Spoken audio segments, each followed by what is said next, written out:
When our best fur friends leave our world, many of us are left wanting one last scritch, one last hug, one last walk together. One Last Network is a space for pet guardians to honor their pets in their senior years and to cope with the days leading up to and after their passing. Here's your host, Angela Schneider, founder of One Last Network and Big White Dog Photography in Spokane, Washington.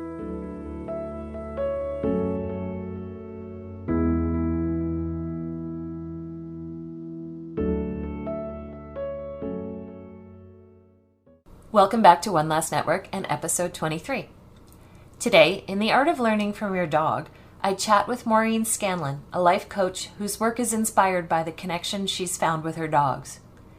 If they love me that much, why can't I love me that much? She asked herself one day. And it's true. It's a very common story I see in not only my Big White Dog Photography clients, but also in myself. Maureen is an award-winning author of 2 books called My Dog is More Enlightened Than I Am and My Dog is My Relationship Coach. You can pretty much tell where our conversation is going to go just based on those book titles, eh? Maureen and I have a lively discussion about what our dogs teach us, in their time here with us, and in the days after they leave us. Right before Christmas, Maureen's beloved Brodie died from osteosarcoma, the second most common cancer that takes our best fur friends. We explore that and how Brodie continues to show her the way, even making occasional appearances to let her know he's still around, looking out for her and the rest of the pack. Have a listen. Good morning, Maureen Scanlon. How are you today? I am fabulous. Hello, Miss Angela. How are you? I am well. It was such a treat to talk to you yesterday about One Last Network and our mission. If the 3 or 4 people who regularly read my blog on bigwhitedogphotography.com are listening, they know that I believe dogs can be our greatest teachers if we let them be. How did you fall into that way of thinking?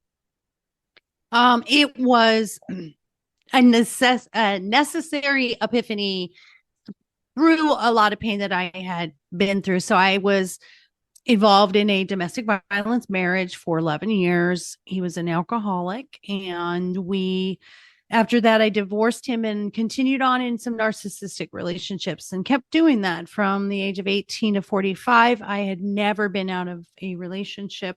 And then I had sort of this moment of, I need to be alone. I need to figure out, I'm the only common denominator in this equation of all these failed relationships, and I don't get it. So one night I'm laying in my bed and boo-hooing in my little sob story, and I don't get it. Why doesn't anybody love me? Why can't I be accepted? And I had my big puppy, Brodie, Australian Shepherd, on the side of the bed, and then Jade, my chunky little Chihuahua, was on the bed with me. And Brodie's over there protecting, making sure I'm okay, near me at all times. And Jade's licking my tears. And she looks at me with the most adoration and innate unconditional love. And it was my moment of that's it. That's what it is. I don't love myself unconditionally, looking at my dogs. If they love me that much, why can't I love me that much? That's what really started the whole journey for me of the coaching and the writing and the speaking. I had a very similar experience where I shifted my life and I stood on top of a mountain with my boy Shep, and I never felt stronger or freer or more powerful in that moment in my entire life. And I remember looking at him and thinking, this is all I need, this right here. Was it similar for you that you looked at your dogs and realized, I don't need anybody else. This is it? That was absolutely that moment. Oh, I had said this to you yesterday, but how our dogs can communicate such important messages without saying a single word. And we humans use 15,000 words a day. And that's exactly what it was for me. And it started my journey where I had to learn to do things by myself. And then it was taking them to the dog park was so much fun, and really looking at the social experiment of a dog park, and then just going hiking, and people would talk to me on the trail. And I know this sounds silly, but when you haven't loved yourself and you've been codependent for the majority of your life, it's a big deal when people react to you and you alone. And I remember talking to a couple, and they were laughing and they complimented me, and I walked off. And I remember in my head going, wow, I'm kind of likable. Like I am fun. And it was that journey of keep believing it, Maureen, keep building on that. And that's really what the dogs taught me, because by watching them, do they ever ask for anybody else's opinion? Absolutely not. They don't care. They don't care what you think. They don't care if you don't want them to take a nap. They don't care if they've got the Zoomy. They're going to do what they want to do while still accommodating and loving you. And that's what's the beauty of them. And just by the nature of them being dogs, they lead us to the people we need in our lives too, don't they? Oh, 100%. It's, if you watch them in the dog park, it's the same dynamic. So they go around. So Brodie, we would go to the dog park, and Brodie comes in the gate just to run in and like a greyhound, and he would go around to every single person, the owners, and say hi, lean up against their chair, get petted, lean up against their leg. Meanwhile, Jade is a little skittish. She's smaller, and we don't go in the timid area because there's no timidness in our family. So she would walk the perimeter with us. And if a dog came up to her, now she has a type, and it's Aussies and Huskies, especially Huskies. She just has an affinity for them. I don't know. They're super sexy and attractive to her. and so, but any dogs that would come up to Jade, if she didn't like them, she'll do a little snap, and then she runs around me. So she'll run around like getting away from them, like kind of tucking her tail and like, get away from me. But the Huskies come up, and she's just wagging her tail and sniffing them. But Brodie, wherever he was in the dog park, saw there were dogs around her. And if she did that little yip, he'd come running, and he would get between her and that other dog and be like, hey, are you good? Are you good? And then if she was good, then he could go take off and have some fun again. It was the cutest thing ever. And so that probably didn't answer the question, but that story leads me to, they know who they want to hang out with, and we should too, because they're clear about their boundaries. And I think that's what we need to do as well. Oh, that's brilliant. One of the topics you're always prepared to speak about is the secret to happiness is easy. Just ask your dog. How are dogs so much more enlightened than humans? Yeah. Because they feel their way through life. They don't think their way through life.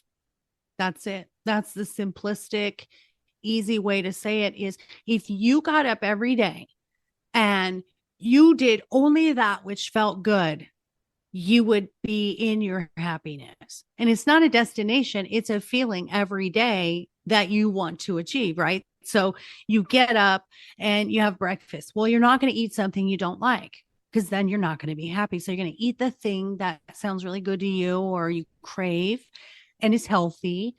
And not always. I mean, donuts, hello, they make me happy, whether they're healthy or not. But let's be real. And this is kind of the thing. I'm not going to sit and beat myself up and eat a bran muffin when there's a donut there. Okay, I'm going to have to walk a couple extra miles or whatever. But and I don't like exercise either. It doesn't make me happy. But a walk around the dog park, I can still get exercise. So see, I can make myself happy.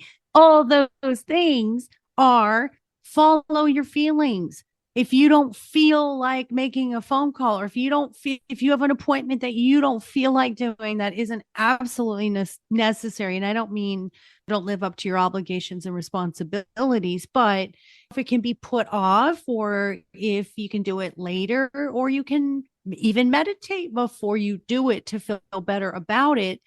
That's the premise of the dogs. They always feel good about what they're doing.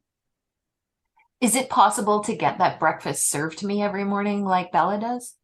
Sure is. Sure is. You know what? I'm sure there's what is it? Uber Eats. Choices. That's all I'm saying. You can have whatever you want, whenever you want it. Hilarious. So now you've built a successful life coaching business and written 2 books, one that won an NYC Big Book Award around this whole philosophy that dogs are more enlightened than us. Are all of your clients dog lovers? Have you ever not met a dog lover? I think the whole world are dog lovers. And even if they don't own, this is the thing, even if they're not dog owners, you can't hate a dog because you've seen a movie about a dog. You see funny videos on TikTok about a dog. So I found that it resonates with everyone, regardless of whether they can have a dog, own a dog, and some people have fear of dogs, but they still can enjoy who dogs are. And it's really more about the psychological connection between how dogs exist more than it is just about dog lovers, right? I mean, I was being a little cheeky. That's my way. Right? Now, Brodie, we're going to step into some difficult subject matter now. How did he come into your life? How did he change it? And how did he leave it?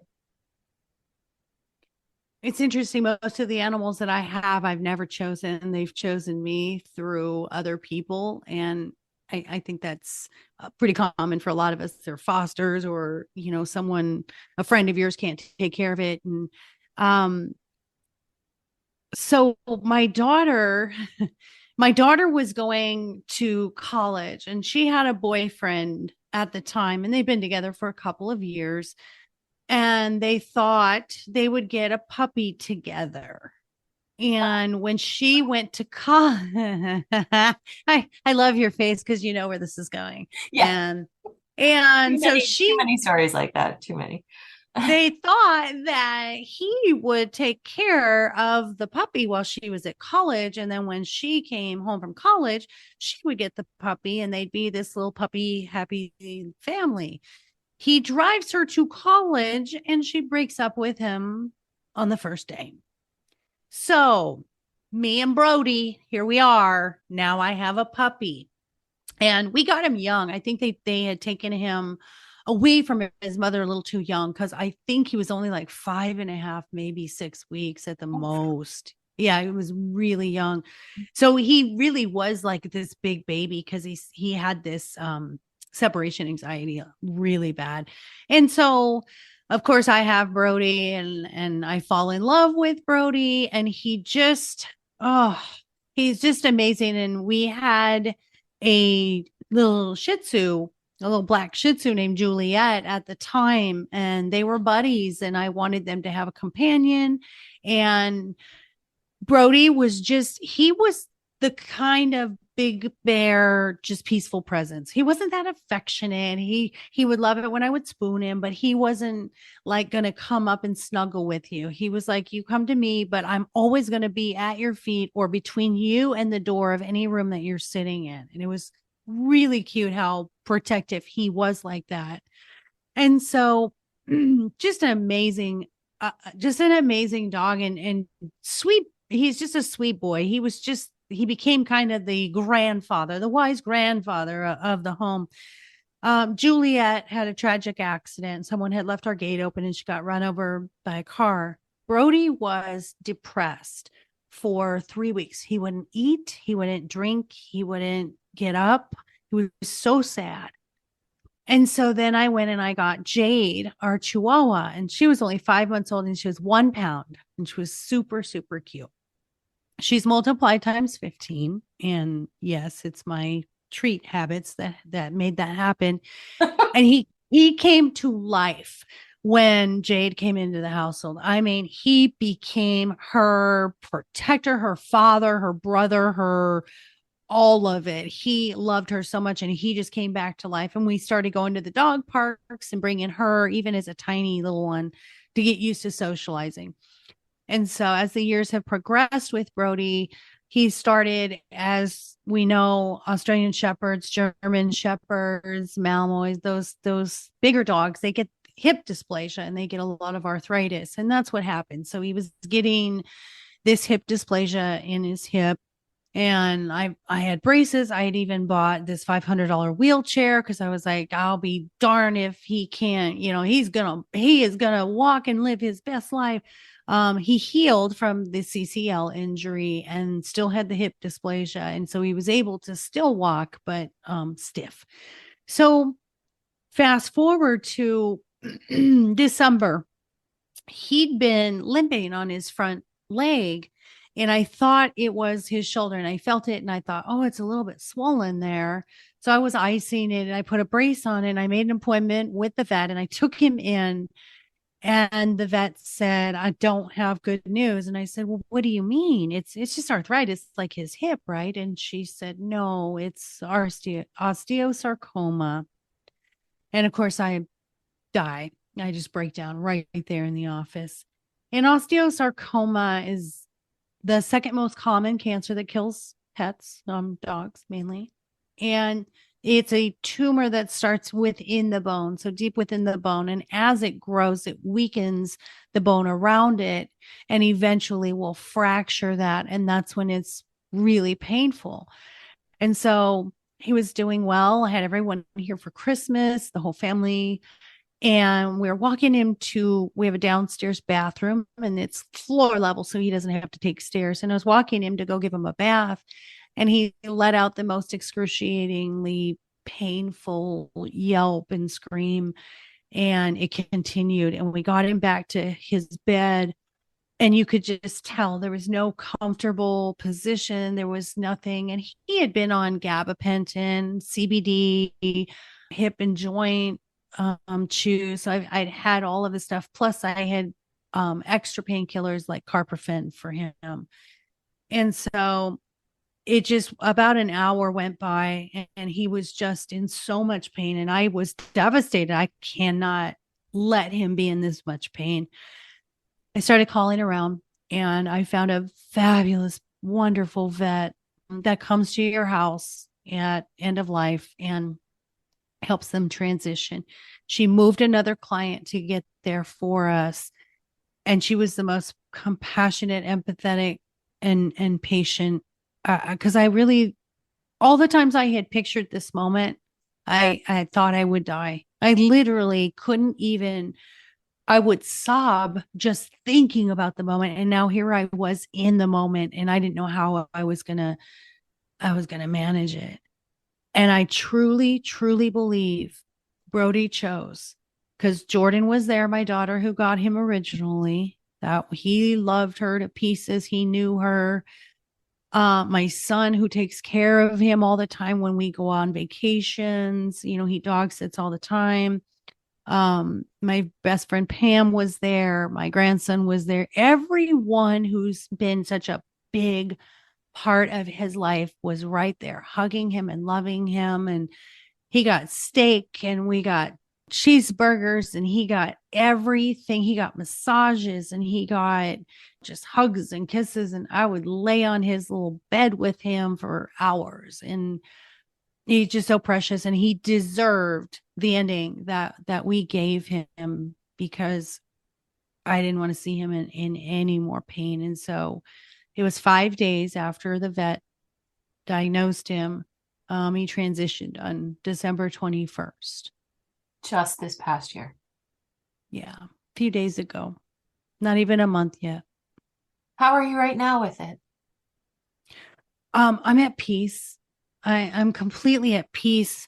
And the thing that's interesting is I've never really been familiar about the grieving process. Now I've lost my grandparents, who my grandmother had Alzheimer's. I had time to prepare that, her time was coming. My grandfather passed from lung cancer and I was in Germany at the time. So I didn't watch the decline, and I haven't really lost. And fortunately, I'm blessed that I haven't really lost someone really close to me. And so I didn't realize this, but my husband and my grandson said that I was going through the grieving process long before he passed. And it was my mind's way of of being able to cope with it when the time came, because you go through the anger stage, you go through the denial and the bargaining. And my bargaining was, oh, it's just arthritis. And the denial is like, oh, let me just ice it. Oh, I put a brace on, he'll be just fine. And the anger was when my husband would said, at any moment something could happen, and we're going to have to make a decision. And I'm like, what are you talking about? We're not doing that. Stop saying that. Don't put that out there. So I went through all those stages before it happened. And then the last one was just the acceptance.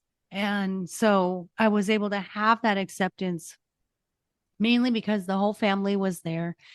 And then because I had such a compassionate caretaker that made that transition so beautiful and peaceful for him. With your background in psychology, how are you able now to look back at that event and say, maybe I was prepared to do it because of all I had been through anyway? Does that make sense? As in everything that had happened in my life up to that point? Or I mean, where I'm going is, I think we're not necessarily taught grief. Even in your psychology degree, in a lot of social work programs, we're not really taught how to handle grief.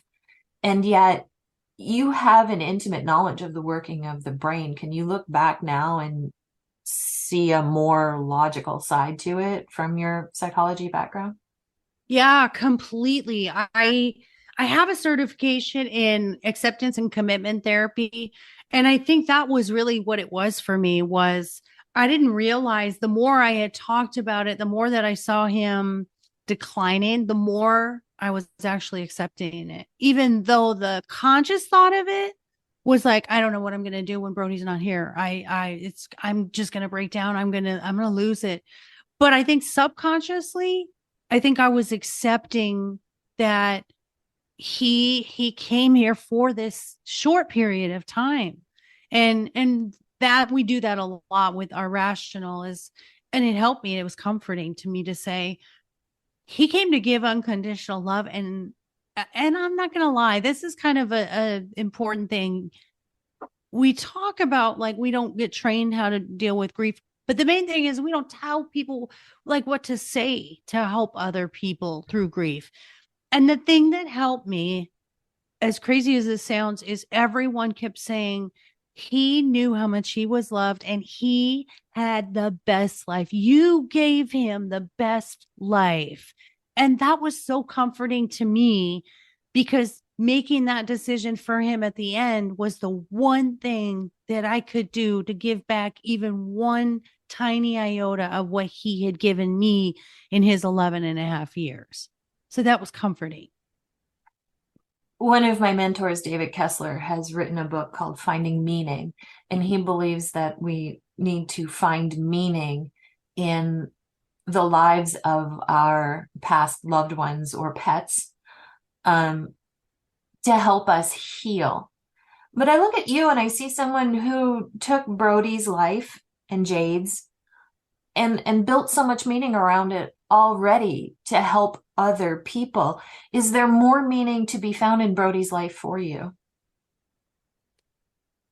There is, because I think, and this is just human nature, I think we kind of take for granted the people in our life and the pets in our lives, that they're just there. I think the void was really what he showed me, was how constant and how loving and supportive he was, and that he was always there. And if you carry that over into your life, how many times have you not made a phone call for 2 or 3 months to your parents or your grandparents or your sister or your brother? We think we have all of this time. And Brodie has taught me, in those 11 and a half years, he was constantly nurturing me and fostering the relationship. And we go 80 years if we're lucky, and we don't give as much nurturing and fostering to our relationships And that is what Brodie taught me, that he could give so much in such a short time. What is my problem? Why am I not giving that? Why can I not be that loving, supportive, compassionate, nurturing to all the relationships in my life?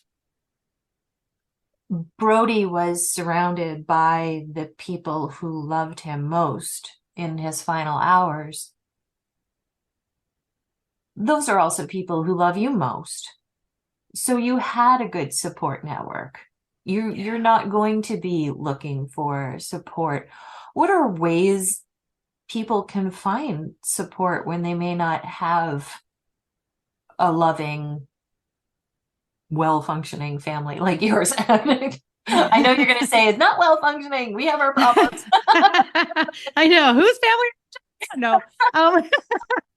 I think we're all united when it comes to animals, at least. What was beautiful about this vet that I found, and if you're gonna go through that, and I'm just gonna say this a million times over, please do not leave your pet at that moment. Please don't go. If you have to go to your vet, and I'm gonna say this, save up, put some money in a little fund, because I'm telling you guys, it's expensive, but don't they deserve that? So put them a little bit of money away for a fund. The whole thing total, I think, came to, I don't know, maybe $800, and we got a beautiful urn and a footprint. In fact, here's our little footprint. Oh, that's beautiful. I love it. She's holding up a rock with Brodie's paw print in it. It even has some of his little fur in it, which makes me happy. Oh, that's just a perfect little footy. And so it is going to be, and they have packages. So do the research before. And I remember thinking, I can't look at this stuff before it happens. And I couldn't, but I actually, it happened the way it was supposed to, but I think it would be a good idea to research it beforehand, even if before they're not healthy, do it earlier so it's not so painful. Fabulous thing is, don't take them to your vet and have this clinical setting and then leave while it's happening. I mean, they were there for you all those years. Don't you dare leave them at that last moment. I am firm about that. They know they're looking to you to be there for them. And so if you want to do it at home, and I think it's the most beautiful way to do it, and find a vet or find the company, and there are many of them in your area, in everyone's areas. They have support groups. After Brodie passed, the vet personally would check on me, and she'd say, "Hey, I just wanted to check and see how everything's going. And here's a support line if you're having trouble. It's a grief recovery, pet owner recovery." And she'd let us know, oh, by the way, his ashes have arrived. I mean, she was on top of it. And it was so cool to feel that supported. So even if you don't have family that supports you, there are support groups out there. There's meetups that do that. There's books, there's videos, there's YouTubes. There's so much now available that didn't used to be. So I hope that I may be better prepared to say goodbye to Bella with all that I have learned and studied about grieving, although I don't want that to happen anytime soon. This week with her TPLO surgery has been difficult enough. How can educating ourselves about grief and other life challenges help us be more resilient? Because then you're removing the unknown. And even though we don't know when it's going to happen, at least we can educate ourselves on what is going to happen. And that's really, for me, that's the key, is to be, anytime we're prepared, think about this, anything that you're prepared for in life, you have way less fear and anxiety surrounding it, right? So it's kind of that idea. And I remember, and this might sound weird, you just made something pop into my head. I remember after the diagnosis, the day that we got home, I remember envisioning life without him. So he he would lay, we had his bed, we had a little big memory foam bed next to our bed. And sometimes he would move in the middle of the night and be by the dresser, which is in the pathway to the restroom. And me being me, I have to get up 3 times a night to go to the restroom. And I would have to like feel my way on my hands and knees so I didn't step on him. And I remember thinking after the diagnosis, I'm not going to have to worry about walking to the bathroom anymore. Now, it was sad, but it was also sort of me staying in reality. And I think the denial is the big thing. And I think we can't wrap our brain around it. And as you know, losing a parent, you can't wrap your brain around that until it happens. And that void that's there is incredible. But I think just sort of preparing for a pet is different. Or it's like humans that have cancer and you have a prognosis. I think there's more preparation than if your loved one gets in a car accident or has a sudden cardiac arrest. So I think if you have the time to prepare, you can start a little bit of the mourning process before it. And then the acceptance kind of kicks in when it does happen. Mm-hmm. I had a complicated relationship with my mother, and I spent many years thinking that it would be a lot easier after she was gone. Boy, do we tell ourselves lies. I know.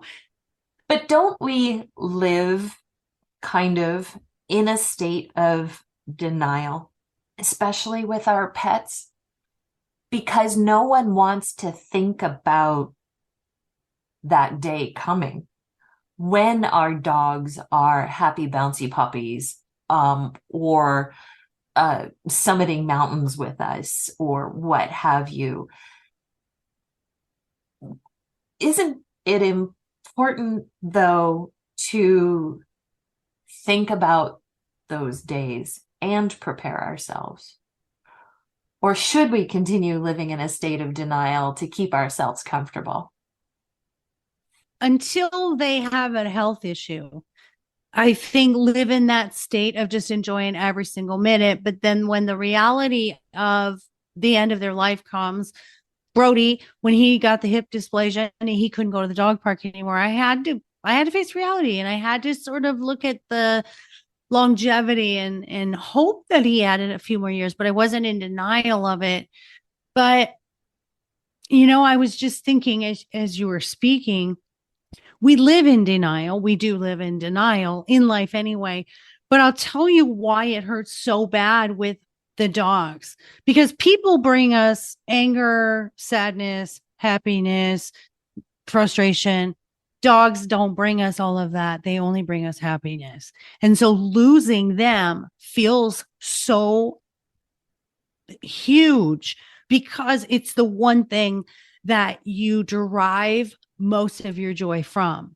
And so you think about it. If you have like your favorite car, say you bought your favorite car, you'd always wanted this car, it's your dream car, and then all of a sudden it was taken away from you, you see nothing but the loss of that joy.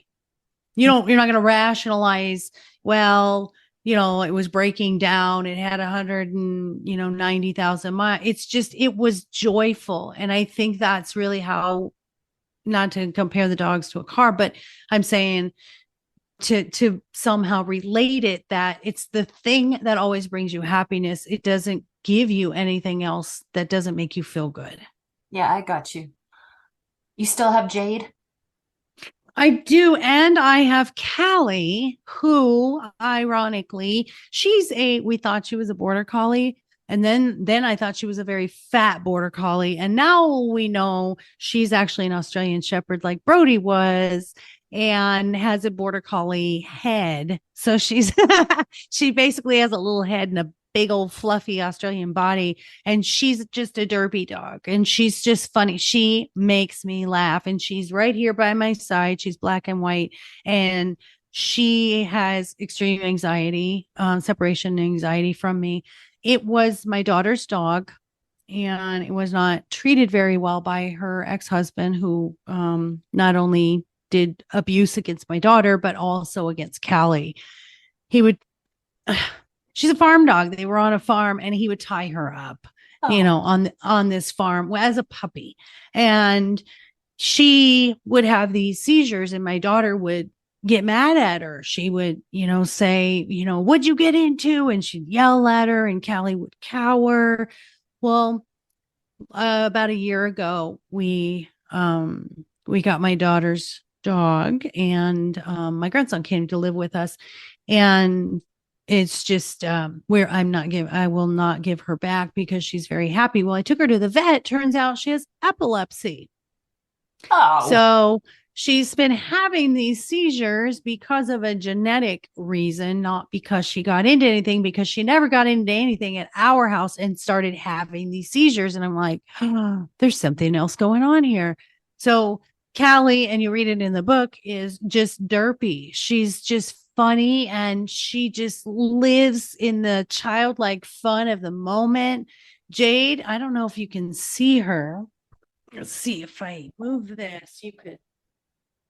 Oh, there she is, all curled up in the chair. She's in her little dress. That's my chunky monkey. That's my big, beautiful girl. She's 15 pounds, and she's just as round as she is tall, and we love her. She's very active though. But so I've got Callie and Jade, and they're helping you transition into this new world without Brodie. That really made a big difference. I think for me, I was worried about Jade. Jade was attached to Brodie's hip. Even so, he had a little spot on his nose. The vet never knew what it was. We did tests and everything, and they said it's just like I don't know, a skin irritation. It's been there for years, and we would put some stuff on it, creams or whatever. But every single day, Jade would lick it and lick his nose and make sure that it was all cleaned up, because sometimes it would bleed a little bit. And she took care of him, and they would sleep together, butt to butt on the that bed, that memory foam bed that Brodie had, and they were always together. After Brodie passed, my grandson brought us a stuffed animal that looked like Brodie, and it was so cute that he brought this stuffed animal. And so when I got Brodie's ashes, I put it on the mantle with his little paw, and I put this little stuffed animal there. Well, I had gone out to the backyard, or I'd done something. Jade pulled that stuffed animal over to her bed and has not moved it since. And Callie, who tears up stuffed animals, plays with all kinds of stuffed animals, has not moved that stuffed animal. It's the cutest thing. And Jade lays on his blanket. I made sure she could still smell her brother.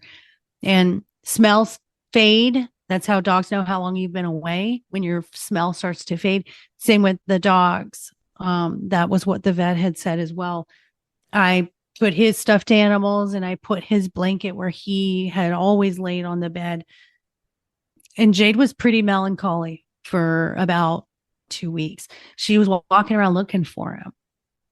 And she'd go to the bed and she would lay on it. And so I think as the smell faded, it's almost like she had acceptance as well. Having now seen that dogs grieve as well, will it affect aspects of your coaching? I think it's all in alignment with just being able to have acceptance of everything that happens in our lives, and an understanding of the need for the experience. And I am always one. I have couples that, have divorced, and I'll have them come and they're just lonely and they just don't feel good about themselves. I always suggest, if they're able to get a pet. It's an emotional support baby. I mean, there's no, this bothers me, certified emotional support animal. They're all emotional support animals. Like nobody needs to wear a vest. Like, you know what? It's a given. If they have fur, they're an emotional support animal, in my opinion. It really is true. So that just drives me crazy. Like, who's to say if mine is an emotional support and yours isn't? Like, hello. So that's annoying. But I always suggest to people to get an animal because it teaches us more about ourselves and it does help us to love ourselves. And I always say, when you lose a pet, don't hesitate to get another one, because their purpose is to leave room and for them to leave that room for you to give love to another one. And I think it's important for dogs to have companions. And that's my opinion as well. I think two dogs is important. They give each other something you can't give them. There's a sibling camaraderie and affection. Callie has taken more of a protective role now with Jade, now that Brodie's gone, because Brodie was her protector. And now Callie is the one at the dog park who runs over and makes sure Jade's okay. So it's super cool how that has transpired. In the short time that Brodie has been gone, what has he taught you while watching over you from another plane? That he's good, that he is okay. And I'll tell you a couple of signs that I got, which is neat. And I think it's important, guys. Ask for signs and you'll get them. Just say, hey, I really miss you, buddy. You know, let me know you're still around here. And he would scratch on the sliding glass door. Neither Jade nor Callie scratch on the glass door. And I would be on the patio, and we have a doggy door, but you have to go around out the doggy door and then around to the patio rather than just the patio. So he knew that. He's like, I'm not going to take the long way around. And with his hip, I didn't want him to have to walk that far, but he would get obsessive. It's like scratch to go out. And then he would 2 minutes later, scratch to go in, and then scratch to go out. So it was just this constant scratching on the door. And I got so in tune to it. It was a subconscious reaction to just go open the door, even if I was on my phone or whatever I was doing. And I was sitting one night crying after he had passed. And I just was like, I miss you so much. I wish you were here with us. And, you know, I hope I did good by you. And I heard that scratch on the glass. And Jade was in the bed. Callie was in another room. And I was like, thank you, buddy. Another time I was doing my makeup, and Callie's black and white. Brodie was like beige with some black and white and, you know, very light colored. And Callie's very much black. And I was doing my makeup in the mirror and I see something pass by. And I was like, did Callie? It was really slow, which is how Brodie was. And I was like, Callie never walks that slow. And I turned around and there was no Callie. So he was there and that's where he was. Wherever I was, he was. And look for signs, guys. And they're there. They'll be there with you. I'm not the most spiritual person in the world, but I see, even 8 years later, I see flashes of white. Yeah. And I know it's my Bubba coming to check on me and make sure everything's okay. Yeah, definitely. And they'll show themselves with your other puppies too. Oh, yeah. You know, they'll take on some of the characteristics, just like Callie. Like, she's never been as close to me physically all the time as she is now. It was always Brodie. Brodie was the one here.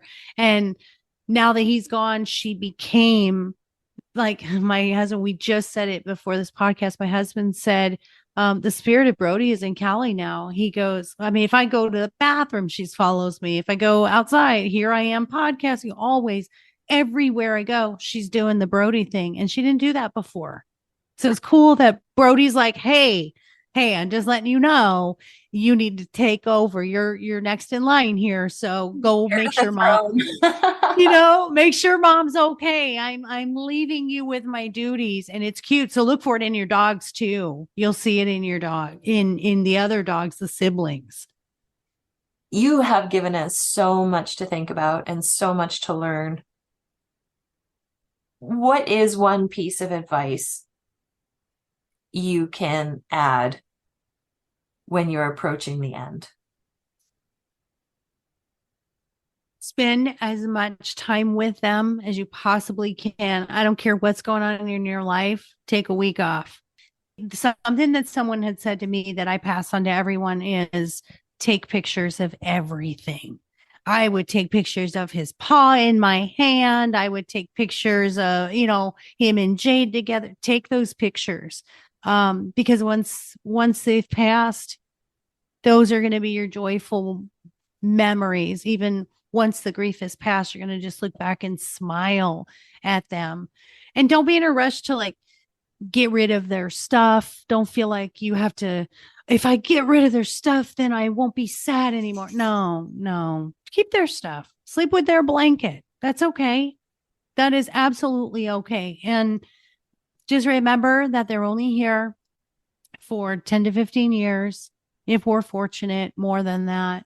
They're here to do one thing, and it is to love unconditionally. And they only have to live a short time because they have no other garbage to work out in life. They do their job and then they go, and they bring you things that are priceless and that nothing else can give you. Absolutely beautiful. And the perfect stop point. Thank you so much, Maureen. It has been such a wonderful pleasure to speak with you this morning. Same. I am honored. And thank you, listeners. I appreciate all of you for being here. And thank you, Miss Angela. You're the best. And I love my soul puppy loving people. Where do we find you? I'm at lifecoachmaureen.com. My books are on there. My dog is more enlightened than I am, and my dog is my relationship coach. And I also have a doggy boutique. I don't know if I've shared that with you, where we have healthy treats, 3 ingredients. So there's no parabens, no dyes, nothing unhealthy. And I even have CBD, and there's hemp infused ones as well. So go to mydogiseverything.net. We've got safety products, seat belts, all kinds of stuff, bandanas for every season. So it's a fun little place. Go get your baby something. Are we going to have you back on to talk about CBD?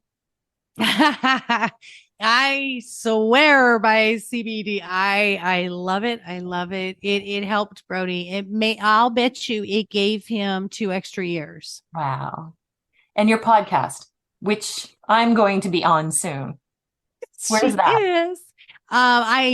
I never knew, but my dog did. It's on all platforms, all podcasts. But I mean, look how perfect that all fits in. I love you for being. It's all dogs today, and that's what I love the most. Is I don't get to do all dogs on podcasts for the entire hour. So thank you so much. And your photography still blows me away. Oh, thank you. You're so lovely.